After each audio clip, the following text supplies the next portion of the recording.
आप सुन रहे हैं द क्विंट और मैं हूं अलिफ। मैं कहानियां सुनाता हूं, कुछ किस्से, कुछ कहानियां जो यादों से बुनी हैं, कुछ सपनों की कहानियां और कुछ अपनों की कहानियां।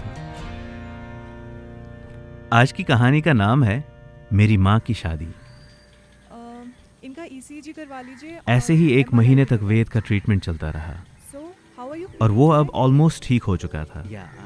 दिल का दौरा तो ठीक हो गया, पर उसके दिल में डॉक्टर तमन्ना की इज्जत प्यार में बदलती गई।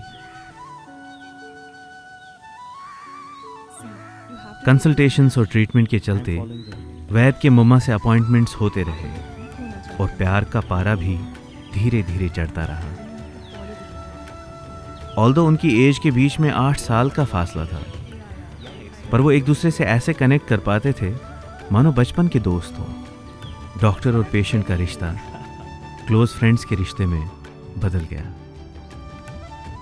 वैद 6 महीने तक अपने प्यार वाले जज्बात लिए फिरता रहा, पर ये जज्बात हमेशा दिल में नहीं रह पाते।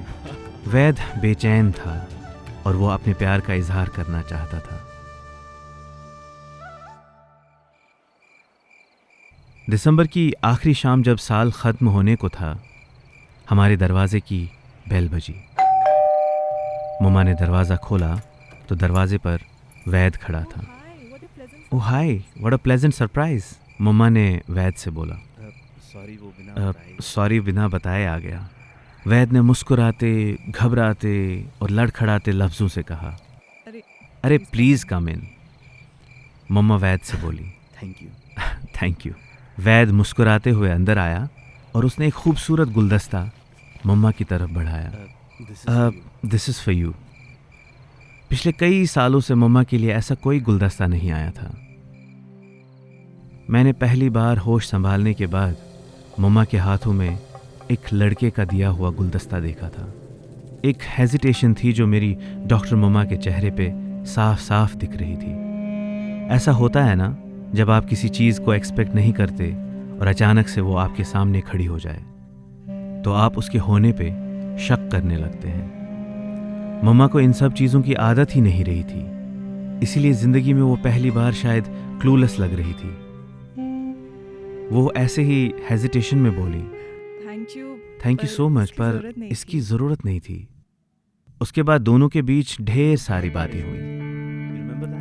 बातों बातों में 9 से 12 बज गए और दोनों को खबर नहीं हुई।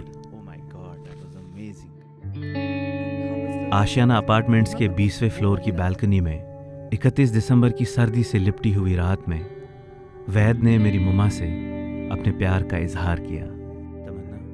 तमन्ना, I love you, will you marry me.